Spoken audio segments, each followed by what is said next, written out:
Lee Brice has been on a roll lately. His second album, Hard to Love, was released just over a year ago and has given Lee his first 3 #1s as an artist. He hit the top of the charts first with Woman Like You, then Hard to Love, and now with I Drive Your Truck. We had a chance to catch up with Lee and co-writers Jimmy Yeary, Connie Harrington, and Jessi Alexander at a party to celebrate that new #1 hit at the Country Music Association. We are here at CMA celebrating a big #1 today for Lee Brice, curb recording artist. What a great day. This is your third #1 in a row. I know, right? Can you believe that? Yes, I can believe it. Lee Brice, I mean, you're amazing. And this song, I want to go to this first because what a special song. One that has touched millions of people. And the first time you heard it, what did you think? Because amazing songwriter, but you didn't write this one. But you were smart enough to know you wanted it. What were your thoughts the first time you heard it, and where were you? It didn't take a rocket scientist to completely be overwhelmed by that song the first time I heard it, and fell in love with it. And not only just the song, but like melodically too. It felt like something that I would have wanted to write just like that and sing it just like that. And then, so for not only the fact that it went #1, that's a big deal. But the fact that it has done kind of what it's done in so many people's lives, and it's just was kind of really a dream, because my whole life I wanted to do that. That's why I wanted to get in it, to have a song like that, like the songs that I heard growing up. And so now here I am with a song like that. And so it's a, dreams come true. I drive your truck. I've caught up with the writers. We're missing one, Mr. Jimmy Yeary, but I'm sure he will be here in just a second. I'm here with Connie Harrington and Jessi Alexander. Congratulations. What a wonderful day. Thank you. And this song has been so special to people, has touched many lives, and true story. Tell us about the idea and how you came in with it. I was just driving down the road and listening to talk radio, ironically, and heard Paul Monty being interviewed about petitioning to put flags on his son's grave.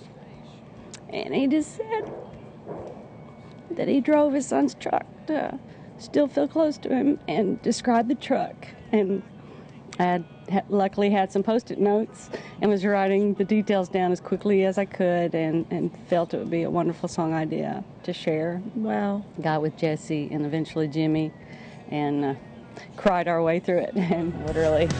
Mama asked me this morning if I'd been by your grave. I have an awful lot of Gold Star friends. If you don't know what a Gold Star is, it's what you get when you lose a child in warfare. I belong to a lot of Gold Star groups. And the emails and the Facebook posts I've gotten from them are absolutely amazing. You would be blown away if you knew how many of them drive their trucks of their lost children. I drive your truck.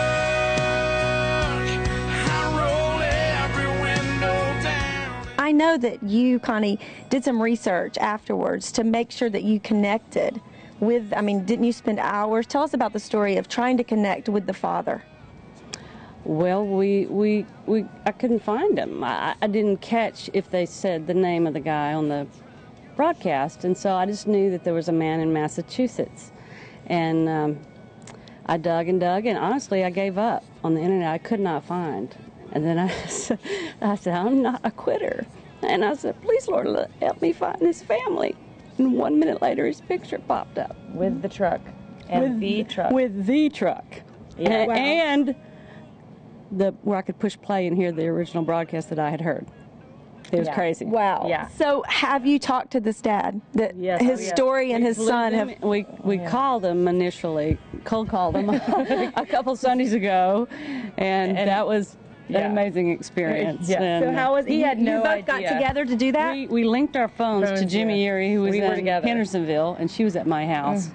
And we called the father's number, which I dug up from the internet. I hoped it was it, and got his answer machine. And then Jessi goes, well, I got this other number. I'm just going to call it and see what happens. And the father's brother answered, and they were in the middle of his 70th birthday party, and he said, oh, he's here. He's right here. I'll go get him. Oh, and we about had we almost had a stroke. Yeah. And sweet Mr. Monty came on the line, and he he said, I know your song, and I do drive his truck, how'd you know?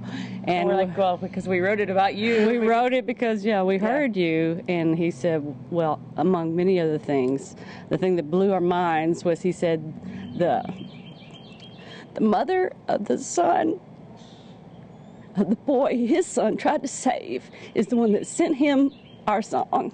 And she drives his truck. Wow. Yeah. Oh my gosh. Yes. I mean, this is the power of country music, people. These are true stories. One more thing is we wrote the song, we found out, on Jared's, the day he died. The anniversary of his death. June 21st. We wrote I Drive Your Truck. There's just so much. We feel like such a vessel for his message and for so many people, dealing with grief, and it means so much to both of us personally as well. So it's just unbelievable blessing. Great service of your son. And just a few words about Jared and why this divine intervention happens. My son was a giver. He cared not for himself. He cared about everybody else and would do anything and everything to make people feel joy, happiness, to feel better. People got their ways of coping, oh, and I got mine. I drive your truck. Make sure you keep your ears open for Lee's latest parking lot party. It's time for another tiny little break, but we've got lots more ahead right here on Inside Music Row. We'll go behind the scenes on the set of Justin Moore's latest video when we come back.